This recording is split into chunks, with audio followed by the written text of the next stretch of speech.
અને હારેલા ઉમેદવારથી જો double vote Purushottam Rupala ન મળે તો મારી 5 શહેરની સમગ્ર મિલકત છે ને એ હું દાનમાં આપી દઈશ. પુરુષોત્તમ રૂપાલાએ ક્યાં તમારા કોઈના બાપ માર્યા છે? તે લાગી પડ્યા છે એની પાછળ. જે આંદોલન ઉપાડ્યું છે ને એ તો પગ ઉપર કુવારા મારવાનો ધંધો છે. હવે પુરુષોત્તમભાઈ રૂપાલાએ તો ઇતિહાસમાંથી જે એણે સાંભળ્યું છે કે વાંચ્યું છે સમજ્યા છે એનો એણે ઉલ્લેખ કર્યો. થોડાક સમયથી એક જબરજસ્ત આંદોલનની કાર્યવાહી ચાલી રહી છે પુરુષોત્તમભાઈ રૂપાલા વિશે. હવે પુરુષોત્તમભાઈ રૂપાલાએ તો ઇતિહાસમાંથી જે એણે સાંભળ્યું છે કે વાંચ્યું છે સમજ્યા છે એનો એણે ઉલ્લેખ કર્યો હશે. એમાં કોઈ એનો પર્ટિક્યુલર ખરાબ ઈરાદાથી કોઈ વસ્તુ મને દેખાતી નથી. એમ છતાં એણે જાહેરમાં 2-3 વખત માફી પણ માગી લીધી. ત્યાં તમે વિચાર કરો કે પટેલ સમાજમાંથી કાલાવાડના ધારાસભ્યને મારી નાખ્યા હતા, ગોંડલના ધારાસભ્ય પોપટ બાપાને મારી નાખ્યા હતા, એક મહાન સંતથી વિશેષ કડવા પટેલ સમાજમાંથી એક થઈ ગયા વલ્લભભાઈ પટેલ જે મિનિસ્ટર હતા એને મારી નાખ્યા હતા. છતાંય ક્યાંય દરબારોએ ક્ષત્રિયોએ માફીનો એક શબ્દ નથી બોલ્યા. હવે આમાં ક્યાં કોઈ મારી કૂટી નાખ્યા છે? ત્યાં આટલું બધું હોવાપન ડિંગલ ચાલુ કર્યું છે. આજે મેં એક વિડીયો જોયો, ઓડિયો સાંભળ્યો, કોઈ પદ્મિનીબેન કરીને છે એ બોલ્યા છે ક્ષત્રિય જ્ઞાતિના હરિજન દલિત માટે એટલા બધા હલકટ શબ્દો વાપર્યા છે જાણે કેમ એણે આખા સમાજને માથે જુલમ કરી મારી નાખ્યા હોય એટલા બધા ખરાબ શબ્દો વાપર્યા છે. મહેરબાની કરીને ક્ષત્રિય સમાજને મારી વિનંતી છે કે આવા બહેનોને એક બાજુ બેસાડી દો. એણે એવો પણ ઉલ્લેખ કર્યો છે કે એક જાડેજાની દીકરી હરિજનની સાથે લગ્ન કર્યા. અરે ભાઈ, તમે શું કામ આટલું પોતાની જ્ઞાતિનું ખરાબ ચિતરવાની એને ભાન નથી? આવું ન કહેવાય. આ ઘરની વાત છે અને એ જાહેરમાં બોલવાની જરૂર નથી. કોઈ એકાદી દીકરીએ ભૂલ કરી હોય તો એમાં, કારણ કે મારી દૃષ્ટિએ તો જાડેજા અટકની જે આખી કોમ્યુનિટી છે ને એ તો ખરેખર સમજદાર અને રોયલ કોમ્યુનિટી છે. એ મારા જીવનનો આ 74 વર્ષની ઉંમરનો મારો અનુભવ છે. એટલે એ બેનને ન બોલવાની ભાન પડતી હોય તો એને શાંતિથી ઘરે બેસાડો. કારણ કે મારી સ્કૂલમાં 5 જેટલા ક્ષત્રિય જાડલા, જાડેજા, પરમાર, ચુડાસમા બહેનો નોકરી કરે છે મારી સ્કૂલમાં. હું આખી સ્કૂલના 90 જણાના સ્ટાફને એમાંથી પ્રેરણા લેવાનું કહું છું કે એની જો કપડાં પહેરવાની રીત, એની મર્યાદા, એની બોલવાની મર્યાદા, એની સ્પીચમાં રોયાલિટી, આ બધું બીજી જ્ઞાતિએ બધા શીખવા જેવું છે. એવી આ ક્ષત્રિય કોમ્યુનિટીની બહેનો છે. ભાઈઓની વાત હું નથી કરતો, એ જે હોય તે, પણ બહેનો છે. અને હમણાં મેં આખું વિશાળ સરઘસને વિરોધ કરતા બહેનો નીકળ્યા છે જોયું છે. મારી દૃષ્ટિએ તો આ જે આંદોલન ઉપાડ્યું છે ને એ તો પગ ઉપર કુવારા મારવાનો ધંધો છે. કારણ કે ક્ષત્રિય અને બીજી બધી જ્ઞાતિ, પટેલો કાતે બધા સાથે ધંધો બિઝનેસ કરે છે. પટેલોના ઘણી ઇન્ડસ્ટ્રીઝમાં કે વેપાર ધંધામાં દરબારો ભાગીદાર પણ છે. અને આવા આંદોલનથી આટલી હદે વર્ગ વિગ્રહ ઊભો કરવાની જે માનસિકતા છે ને, તો લોકો વિચાર કરશે કે ભાઈ આને નોકરીમાં રખાય કે નહીં, આને ધંધામાં રખાય કે નહીં. આમનું સમાજના યુવાનોને જે ચાન્સ મળવાનો છે યોગ્ય રીતે, એમાં નુકસાન કરવાનું આ કામ થઈ રહ્યું છે.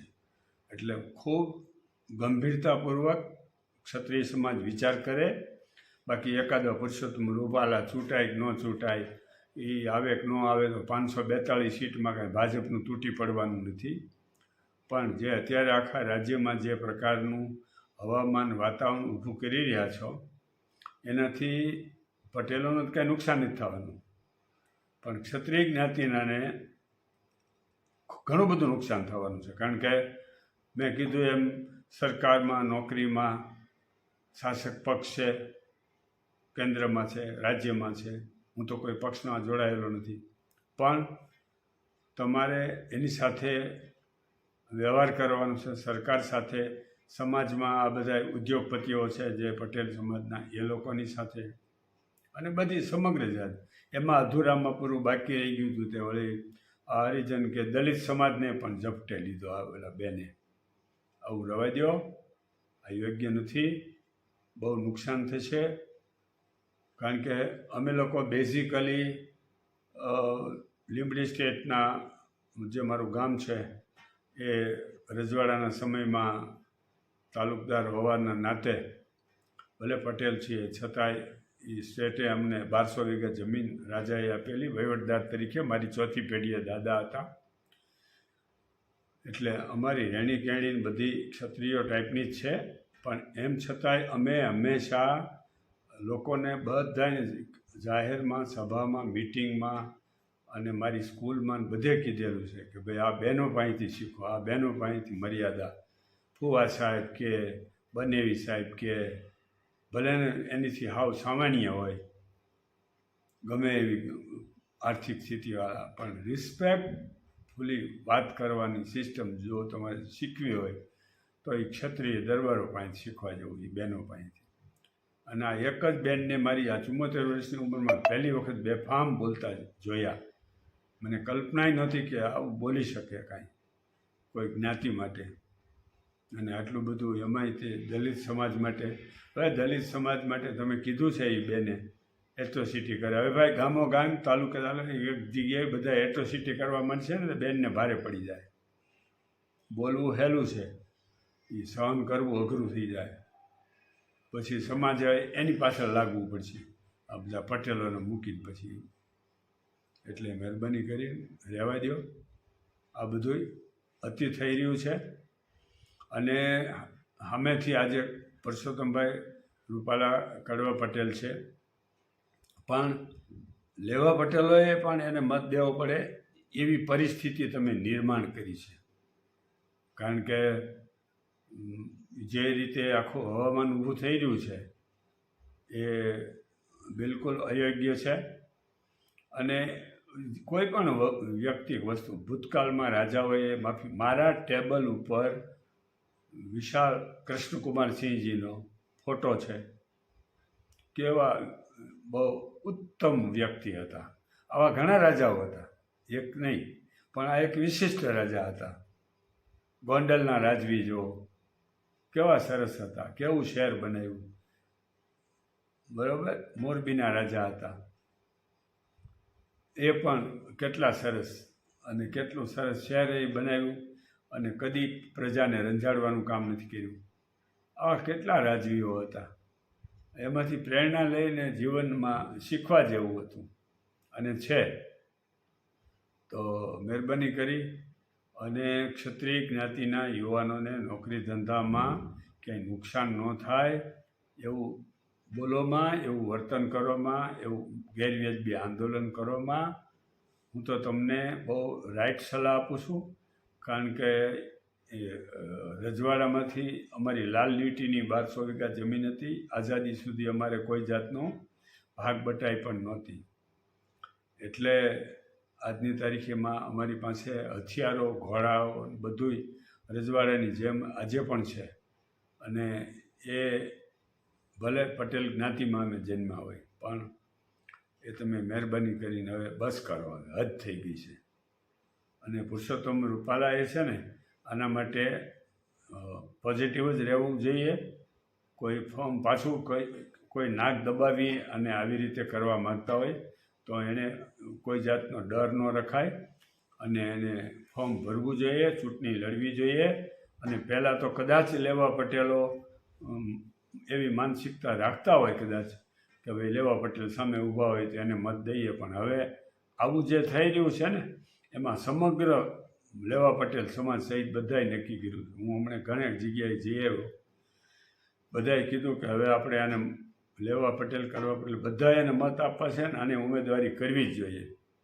આવી રીતે એક નાની એવી બાબતમાં આવડું મોટું આંદોલન કરી અને મીડિયાવાળાએ બહુ ચગાવવાની જરૂર નથી.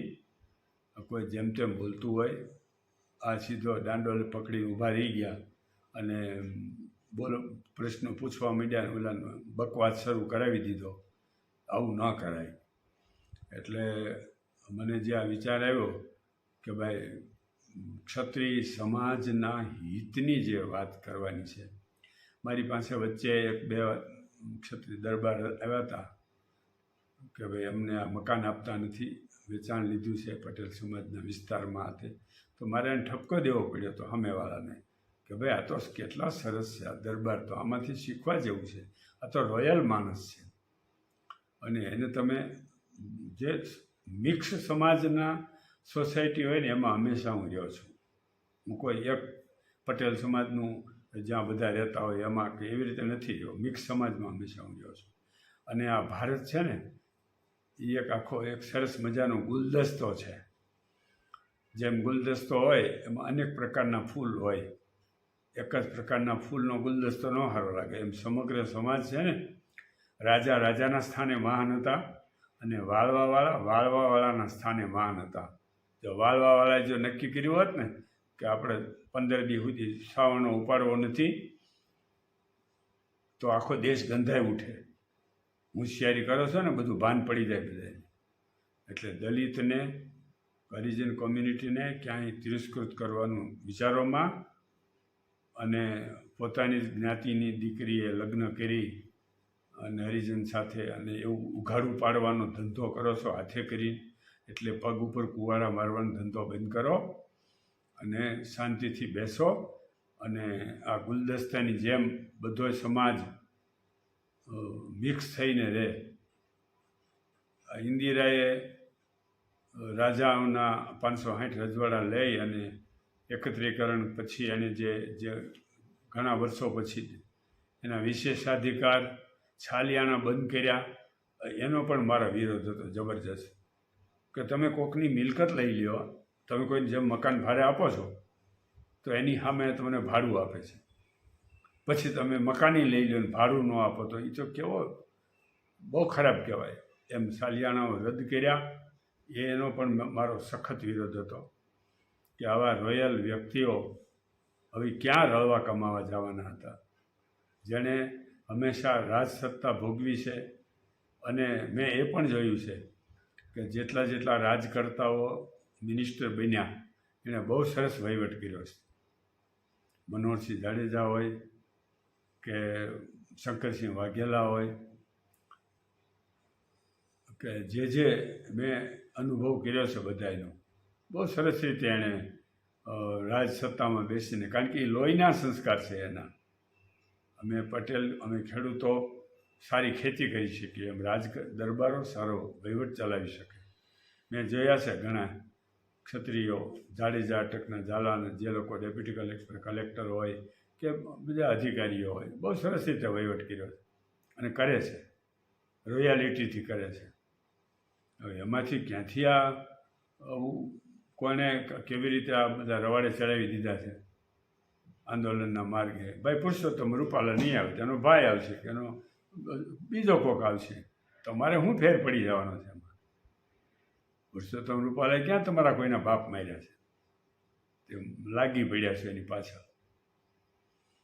એટલે પુરુષોત્તમ રૂપાલાને પણ ખાસ અમારો વિડીયો સંભળાવજો અને એ નૈતિક હિંમત રાખી અને ચૂંટણી લડે અને હારેલા ઉમેદવારથી જો ડબલ વોટ પુરુષોત્તમ રૂપાલા ન મળે તો મારી 5 શહેરની સમગ્ર મિલકત છે ને એ હું દાનમાં આપી દઈશ. જો પુરુષોત્તમ રૂપાલાને હારતા ઉમેદવારથી ડબલ વોટ ન મળે તો. એટલે કોઈ ચિંતા કરવાનો પ્રશ્ન નથી. અને એક આ ખોટો દાખલો બેસે કે કોઈ પણ જ્ઞાતિ કોઈ આંદોલન કરી અને આવી રીતે કોઈને બેસાડી દે કોઈ પણ આવા મુદ્દા ઉપર, તો એક ખોટો સિરસ્તો ઊભો થશે.